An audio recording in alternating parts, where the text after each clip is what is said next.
Alok Pandey the GS cracker channel में स्वागत है दोस्तों। आज का टॉपिक है मौलिक अधिकार का सेकेंड वॉल्यूम। जो मैं मौलिक अधिकार को 6 to 7 वॉल्यूम्स में बांट रहा हूँ, मौलिक अधिकार संपूर्ण चिंतन करके उसका सेकेंड वॉल्यूम आज आपको प्रस्तुत कर रहा हूँ। दोस्तों, अगर ये टॉपिक आपको अच्छा लगे लाइक करें, सब्सक्राइब करें, शेयर अवश्य करें, जिससे मैं आपके लिए एक से एक बेहतरीन वीडियो ला सकूं। क्योंकि जब तक आपके व्यूज़ नहीं मिलते हैं नया वीडियो बनाने का बहुत मन नहीं करता है। सो प्लीज़ लाइक करें। आज का जो सेकंड टॉपिक है वो है आर्टिकल नंबर 12, 13 एंड 14। मैं कोशिश करूंगा इनको 15-20 मिनट में आपको अच्छी तरह से समझाने का प्रयास करूँ। आर्टिकल नंबर 12, 13 और 14 ये भारत के संविधान का को एक बहुत स्ट्रक्चर तैयार करते हैं, भारत के संविधान की नीयत बताते हैं। जैसे 12 राष्ट्र बताता है क्या है, 13 बताता है कि उसके साथ में कौन सी चीज़ें 1947 के बाद कंटिन्यू रहेंगी या खत्म हो जाएंगी, और 14 बताता है कि सरकारें कैसे देश की जनता के साथ अन्याय नहीं कर पाएंगी। Equality before the law, equal protection of the law को हम यहाँ पर डिस्कस करने जा रहे हैं। सो वीडियो के अंत तक जरूर बने रहिए, क्योंकि कोई भी एक लाइन आपको मिस कर देने पर इस पूरे वीडियो की आत्मा मर जाती है। इसीलिए वीडियो को पूरा देखिए और अंत तक देखिए। दोस्तों, आर्टिकल 12 में राष्ट्र शब्द को बताया गया है, जैसा कि मैंने पिछले वीडियो में बताया था, थोड़ा सा हिंट दिया था, और ये बताया गया था कि भारत का जो संविधान है उसमें राष्ट्र क्या होगा, राष्ट्र को डिफाइन किया गया। यानी पहली बार मौलिक अधिकार के साथ राष्ट्र भी जोड़ दिया गया है कि राष्ट्र को जानिए, राष्ट्र क्या है। राष्ट्र में बताने के लिए सबसे पहले जो डिवीजन किया गया है उसमें बताया गया है कि आर्टिकल नंबर 12 में अनुच्छेद 12 में कि भारत सरकार, संसद, प्रत्येक राज्य की राज्य सरकार, राज्य का विधानमंडल, भारत के राज्य क्षेत्र के भीतर भारत सरकार के नियंत्रण के अधीन सभी स्थानीय प्राधिकारी तथा अन्य प्राधिकारी, ये भारत के संविधान के अनुच्छेद 12 में दिया गया है। देखिए, अब इसको प्री में क्वेश्चन कैसे आएगा और मेंस में कैसे आएगा। सीधे प्री में क्वेश्चन आएगा कि भारत के संविधान के अनुच्छेद 12 में राष्ट्र की परिभाषा में क्या शामिल नहीं है। भारत की संसद, भारत का सरकार, राज्य की संसद, अन्य प्राधिकारी या इनमें से सभी, ये क्वेश्चन प्री का हो गया। अब यहीं पर इसका मेंस का क्वेश्चन बनेगा कि भारत के संविधान में राष्ट्र राज्य की परिकल्पना को विश्लेषण कीजिए भारतीय संविधान के अनुसार। ये मेंस का हो गया क्वेश्चन। तो हम इसे प्री और मेंस में अलग अलग करके नहीं पढ़ सकते, इसे हम मिला के पढ़ना होगा। हम अगर आर्टिकल 12 को जान जाएं, उसके आगे पीछे के डिस्कशन को जान जाएं, तो हम उसे फिर लिख सकते हैं।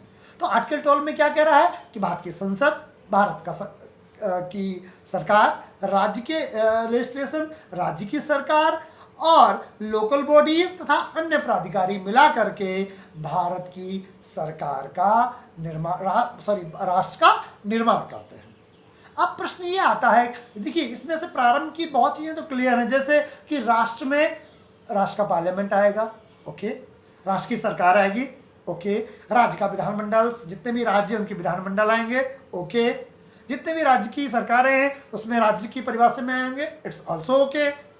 स्टेट लोकल बॉडीज, गांव का प्रधान से लेकर के मेयर तक या जो भी लोकल बॉडीज हर राज्य में अलग अलग नामों से भी है, वो सारी की सारी लोकल बॉडीज भी राष्ट्र के अंदर आएंगे, इट्स ऑल्सो ओके। अब समस्या आती है अन्य प्राधिकारी में, क्योंकि अन्य प्राधिकारी का विश्लेषण, अन्य प्राधिकारी का डिस्कशन सुप्रीम कोर्ट ने किया है, उसको विश्लेषित किया है अलग अलग संवैधानिक डिसीजंस को देकर के, अलग अलग केसेस के माध्यम से। जैसे राजस्थान विद्युत बोर्ड, सहकारी समितियां, ये इस तरह की जो सारी चीज़ें हैं, क्या ये राज्य की परिभाषा के अंतर्गत आती हैं? तो सुप्रीम कोर्ट ने ये बात कहा कि जैसे राजस्थान विद्युत बोर्ड हो या किसी राज्य का विद्युत बोर्ड हो या जो कोऑपरेटिव कमिटीज़ हैं, ये राज्य की परिभाषा के अंतर्गत आती हैं, इनको राज्य की परिभाषा के अंतर्गत लाया जाएगा।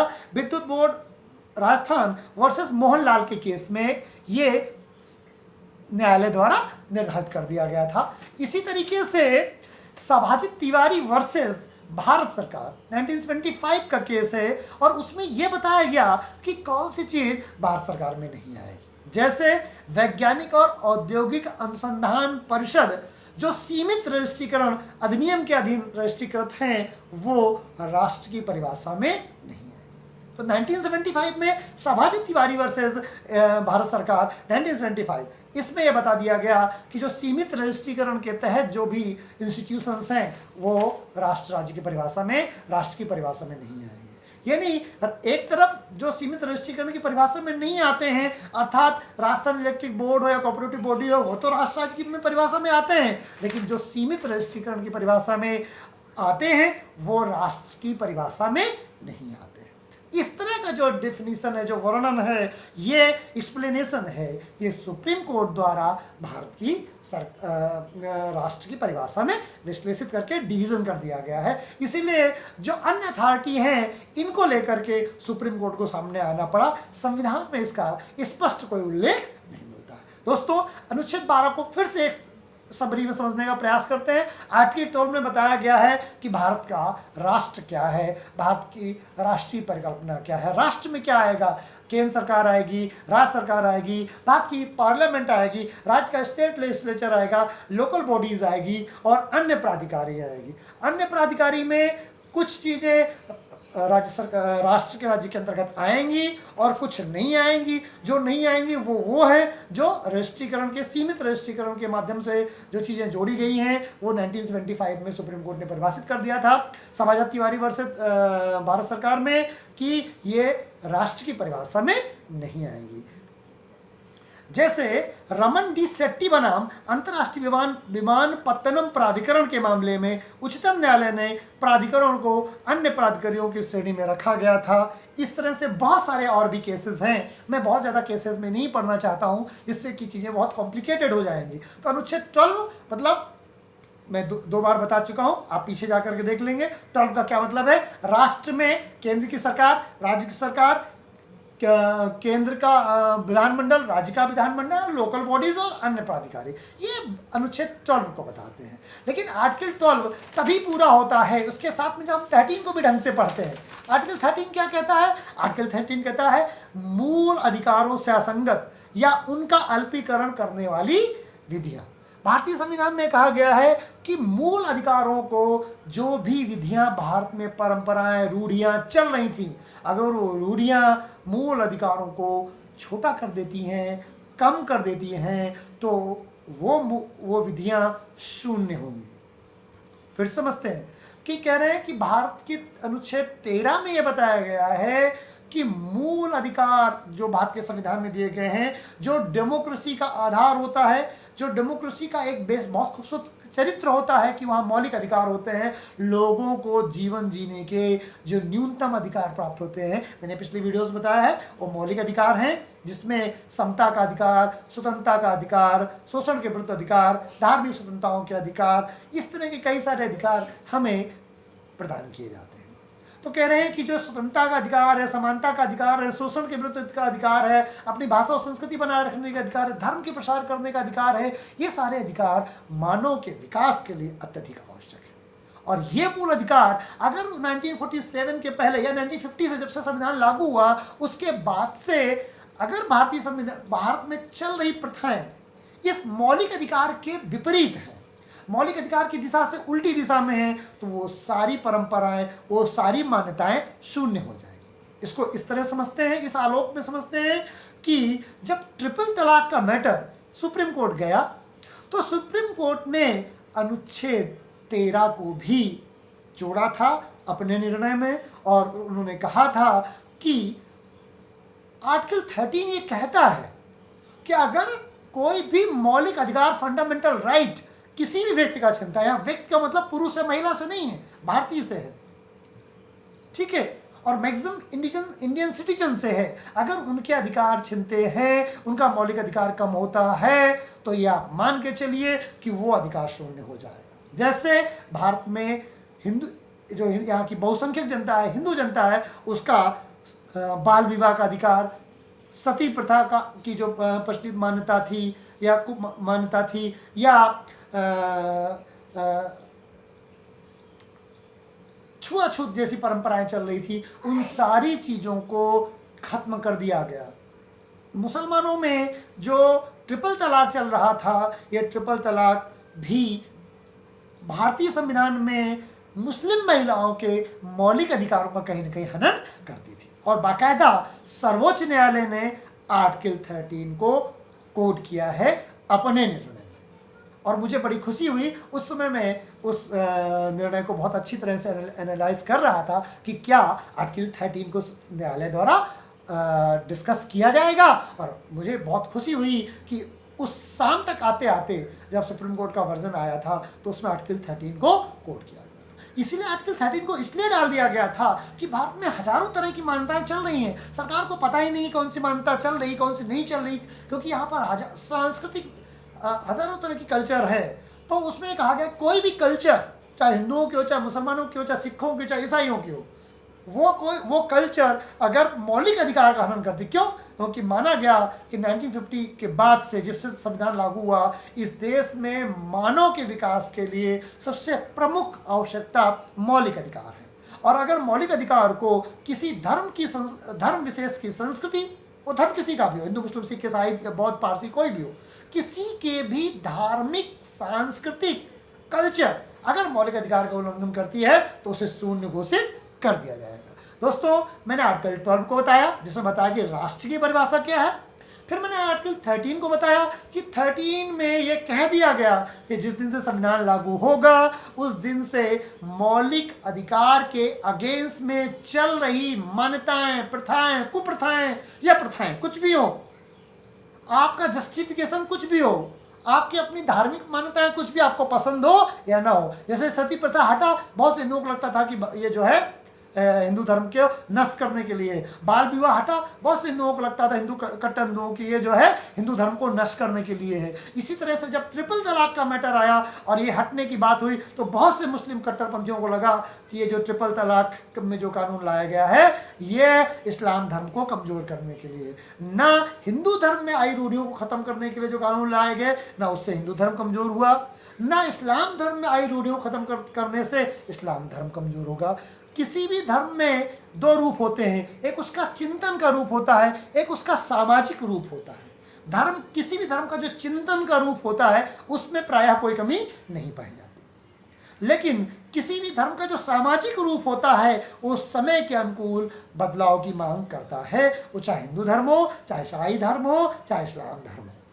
इसीलिए इस्लाम धर्म हो या हिंदू धर्म हो, उनके सामाजिक चिंतन में कमियां आ जाती हैं, जैसे कि बाल विवाह, सती प्रथा, ट्रिपल तलाक, हलाला, ये इस तरह की चीजें हैं जो लोगों के मौलिक अधिकार का हनन करती थी। इसीलिए भारत में ऐसी कोई भी चीज न जारी रह सकती थी, न जारी रहेगी। अगर कोई रह गई है न्यायालय के संज्ञान में, जैसे कि ट्रिपल तलाक नहीं आ पाई थी तो 70 साल बाद खत्म हुई, लेकिन अगर न्यायालय के पास कोई व्यक्ति न्याय मांगने जाता है और ये कहता है कि साहब उसकी जो संस्कृति है, उसका जो कल्चर है वो आर्टिकल 13 को वायलेट करता है, अर्थात भारत के संविधान के मौलिक अधिकार को वायलेट करता है, तो आप मान के चलिए कि वो जो परंपरा है, वो जो संस्कृति है, जो लोगों को मौलिक अधिकार से दूर करती है, वो ज़्यादा दिनों तक सर्वाइव नहीं करेगी। सुप्रीम कोर्ट उस पर, न्यायालय उस पर नियंत्रण लगाएगा। दोस्तों, आज हमने दो अनुच्छेद बताए, आर्टिकल 12 और आर्टिकल 13। अब आज बात करते हैं आर्टिकल 14 की। आर्टिकल 14 कहता है equality before the law and equal protection of the law, विधि के समक्ष समानता और विधियों का समान संरक्षण। दोस्तों, ये अनुच्छेद इतना कॉम्प्लिकेटेड मुझे लगता है, मुझे हमेशा लगा कि ये समझने में तो बहुत सामान्य लगता है, लेकिन जब इसका विश्लेषण करने चलते हैं तो ये विश्लेषण काफ़ी गहरा हो जाता है और काफ़ी कंफ्यूजिंग हो जाता है। मैंने जितने सालों तक एज ए विद्यार्थी इसे पढ़ा, मुझे कहने में कोई संकोच नहीं है कि मैं इस अनुच्छेद को शायद पूरी तरह से समझ नहीं पाया। एज ए टीचर मैं इसे अब समझाने का प्रयास कर रहा हूँ और मैं कोशिश करूँगा कि मेरे जो विद्यार्थी हैं, चाहे वो मेरे इंस्टीट्यूट के विद्यार्थी हो या मेरे यूट्यूब चैनल के विद्यार्थी हो या मित्र हो, मैं उन्हें 14 को समझाने का प्रयास कर रहा हूँ। फिर भी अगर ये 14 आपको इन अनुच्छेदों के साथ समझ में नहीं आता है तो आप नीचे कमेंट सेक्शन में लिखिए, मैं 14 का और बृहद रूप आपको समझाने का प्रयास करूँगा, मैं बड़े रूप में बना दूंगा। तो आर्टिकल 14 क्या कहता है? इक्वलिटी बिफोर द लॉ, कानून के सामने सभी बराबर है। अर्थात इसका मतलब क्या हुआ? इसका मतलब हुआ, सामान्य शब्दों में समझिए, यहाँ व्यक्ति के नजरिए से नहीं समझते। व्यक्ति के नजरिए से जब समझते हैं तो ये गड़बड़ कर देता है। चलो सरकार के नजरिए से समझते हैं। यहाँ सीधे क्या कहा गया कि सरकार कानून के सामने सभी को बराबर रखे, इक्वलिटी बिफोर द लॉ। सरकार के नजरिए में कानून सबके सामने बराबर होगा, कानून अलग अलग नहीं हो सकता है, कानून सबके सामने बराबर होगा। इक्वलिटी बिफोर द लॉ की बात करता है, अर्थात सरकार को निरंकुश होने से बचाता है। क्या करता है? सरकार को निरंकुश होने से बचाता है। ये बात समझ में आई आपको? इसका मतलब है कि सरकार ये बात तय करेगी कि कानून का जब मैटर आएगा तो सभी उसके सामने बराबर होंगे। दोस्तों समझ में आई बात? Equality for the law. अब इसको व्यक्ति के नजरिए से समझते हैं। सिर्फ सिंपल सा ये है, कानून के सामने सब बराबर हो। यहां तक तो समझ में आ गई बात? ओके। अब आता है equal protection of the law. विधि के समक्ष समानता और विधियों का समान संरक्षण, जब ये दोनों मिलाते हैं तब कंफ्यूजन आता है। चलिए अब विधियों के समान संरक्षण को सामान्य रूप से समझते हैं। विधियों का सामान्य संरक्षण का मतलब ये है कि सरकार अलग अलग रूल्स को अलग अलग तरीके से कैटेगराइज करेगी और उन रूलों को जो कैटेगरी में बनाया गया है, एक कैटेगरी के लिए एक तरह का कानून लाएगी। जैसे अगर किसी को आईपीसी के सेक्शन 302 में मर्डर की व्यवस्था है, ओके, 302 में कोई अगर हत्या करता है 302 लगता है, लेकिन इसके कैटेगरी बना दी गई। 7 साल तक के बच्चों के लिए दंड, उसके ऊपर के बालकों के लिए दंड और एडल्ट के लिए दंड। 3 कैटेगरी बन गई। 7 साल तक के बालकों के लिए कोई दंड नहीं है, उसके ऊपर के बच्चों के लिए बाल सुधार गृह है, और उसके बाद सबसे जो एडल्ट लोग हैं उनके लिए मृत्यु दंड तक का प्रावधान है। यानी एक ही कानून में अलग अलग कैटेगरी की गई हैं और अलग अलग कैटेगरी में अलग अलग दंड का प्रावधान किया गया है। दोस्तों फिर से समझते हैं, equality before the law and equal protection of the law. विधि के समक्ष समानता और विधियों का समान संरक्षण है।